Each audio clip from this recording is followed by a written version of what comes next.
નમસ્કાર મિત્રો, હું પરેશ પટેલ MINTC અને આપણે આજે ખેડૂતની મુલાકાતે આવ્યા છે જેમને ઇન્ડિયા ગ્રોની પ્રોડક્ટ આપણે વપરાવી હતી. તો આપણે ખેડૂતના મોઢે સાંભળીશું કે ઇન્ડિયા ગ્રોની પ્રોડક્ટ કઈ પ્રોડક્ટ વાપરી છે અને એમને કપાસની અંદર શું રિઝલ્ટ મળ્યું છે. તો આપણે એમના મોઢું સાંભળીશું. કાકા, તમારું નામ શું?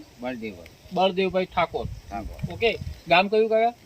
લાડુડા, તાલુકો ભાભર, જિલ્લો બનાસકાંઠા.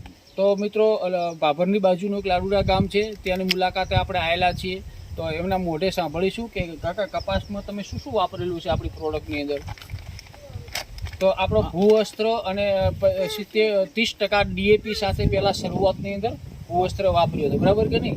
અને એની પાછળ છંટકાવ કર્યો તો ગ્રો મેજિકને એમાં સ્પ્રેનો, રાઈટ કે નહીં? તો 2 છંટકાવ કરેલા છે. આ જમીનમાં નાખવાના કારણે એમના કપાસની અંદર કેટલું રિઝલ્ટ મળ્યું એમના મોઢું.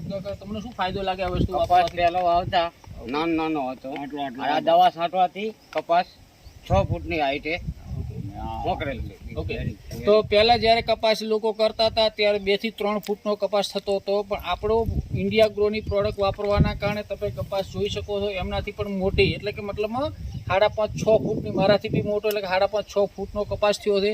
અને પહેલા કાકા કેરી કેટલી આવતી હતી અંદાજે કપાસ? કેરી કોને 30-40 કેરી, 30-40 કેરી બેસતી હતી. એની જગ્યાએ 70 થી 80 કેરી તમે જોઈ શકો છો. અહીંયા નજીક બોલો, તમે જોઈ શકો છો અહીંયા કેરી 70 થી 80 કેરી બેસેલી છે. બહુ જબરદસ્ત છે. અને આખો કપાસ તમે જોઈ શકો છો કે આખો કપાસ બહુ જબરદસ્ત કપાસ થયેલો છે. તો કાકા, તમે અમારી આ પ્રોડક્ટ વાપરવાથી ખુશ છો? હા, ખુશ. ઓકે, તો તમને એવું લાગે છે કે તમારે એવું કેવું જોઈએ બીજા ખેડૂતોને કે આ વાપરવું જોઈએ? આ વાપરવું જોઈએ ફરજિયાત. અને તમે એમ કહેતા હતા કે બાજુના ખેતરની તો આનું આ બિયારણ વાવેલું છે, એ શું કહેતા હતા? આનો આ બિયારણ વાવેલ છે, પણ આ કપાસને આછી કેરી છે. વધલ તો છે પણ આછી. ઓકે, તો એ અહીંયા કપાસ ઘણો બધો વધ્યો છે, રાઈટ કે નહીં? પણ કેરી આના કરતાં 50% બી કેરી એ ખેતરની અંદર છે નહીં. તો કાકા, તમે આવનારા સમયની અંદર ખેડૂતને સલાહ આપશો કે હકીકત આ પ્રોડક્ટ વાપરવી જ જોઈએ? આ ફરજિયાત હારી વાપરવી જ જોઈએ. ઓકે, તો થેન્ક યુ મિત્રો. જય હિન્દ, જય મહારાષ્ટ્ર.